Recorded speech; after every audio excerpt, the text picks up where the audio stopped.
Hello friends प्रसाद academy रे आपनको स्वागत जनाऊँगी। देखंतु आपण मान पई ओडिशा स्टाफ सिलेक्शन कमिशन तरफ सीजीएलई 2025 रो ह्यूज वैकेंसी बाहरी तो पाखापाखि वैकेंसी देखा गले 1570 रु अधिक रही। तो बहुत पिला पचार कि सर आमे केते स्कोर करिले प्रिलिम रे आमे मेंस को क्वालिफाई हबो। तो मु आपण मानकू डिटेल रे ए वीडियो माध्यम रे कहिदेबी केते पाखापाखि स्कोर रखिले आपण मेंस को क्वालिफाई हे जिवे। तो मु प्रीवियस ईयर जते भी एग्जाम हेछि जोटा कि 22 हो 23 हो 24 हो तो ताकू बेस करके आपण मानकू गोटे टार्गेट स्कोर कहबी आपण माने सेही स्कोर टाकू अचीव करिया पे एनी हाउ ए जो 2 मास समय रहिछि आपण पाखरे ए भितर लागि पड़ंतु आपण माने सेही स्कोर टाकू अचीव कर नेबे। तो सीजीएल रो मार्क कहबा पूर्व मु आपण मानकू गोटे डिस्ट्रीब्यूशन कहि दउछि माने को सब्जेक्ट रु केते मार्क रहिबार संभावना रहिछि।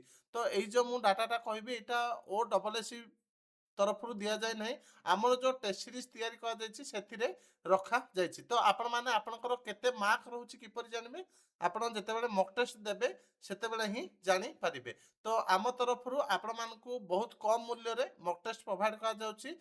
तो आपण माने प्ले स्टोर रु प्रसाद एकेडमी एप्लिकेशन को डाउनलोड करिवे। डाउनलोड करके एठी देखंतु जो माने ओनली डीआई चाहचंती तो डीआई रो 2000 स्पेशल डीआई आपण माने मात्र 99 टंका रे पाई परिबे। जो माने 15 टी फुल लेंथ मॉक टेस्ट दवा पई चाहचंती फिल्म रो 120 टंका रे पाई परिबे।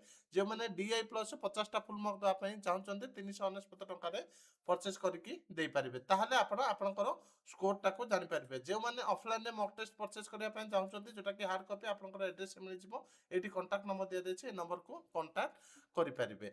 तो देखंतु मु हमर टेस्ट सीरीज रे को टाइप रो मार्क डिस्ट्रीब्यूशन रखिछि। तो डीआई रो पाखापाखि रखिछि 30 टी क्वेश्चन। डीआई पर आपनकर रीजनिंग हला रीजनिंग भी आपनकर आपण मान पय रखा जायछि 30 टी क्वेश्चन 30 मार्क। तापरे मैथ रखा जायछि 30 टी क्वेश्चन। तो टोटल ई हे गेला आपनकर 90 मार्क। तो ऑफिशियली दिया जाय नै केउतरु केते आसीबो सिति पय आम हिसाब रे आमे एतिकी डाटा रखिछु। एबे 90 मार्क हे गेला आ रहला आपनकर 60 मार्क।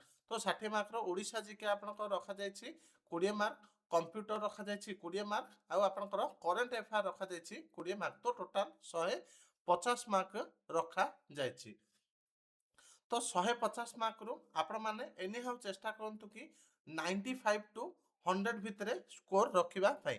तो आपण को जेतिकी आसुची सेतिकी ही आपण एग्जाम रे अटेम्प्ट करके आसंतु। गैस मारिकी रॉन्ग आंसर करके रॉन्ग आंसर करके आपण माने मार्क काटी के आसीबा किछि दरकार नै। जेतिकी आसुची सेतिकी करंतु मिनिमम 95 टू 100 भितरे स्कोर करिया पई चेष्टा करंतु। एतिकी ही कट ऑफ जीवो कोन पय ना आपणकर एबे भलो वैकेंसी अछि पाखाखि 1500 रु अधिक वैकेंसी रहिछि। 95 टू 100 भितर ही कट ऑफ जीवो। तो ये थिला आपण मान पई target score O double SC रो सीजीएल रो प्रीलिम पई। तो एतिकी इंपोर्टेंट अपडेट थिला। Thank you.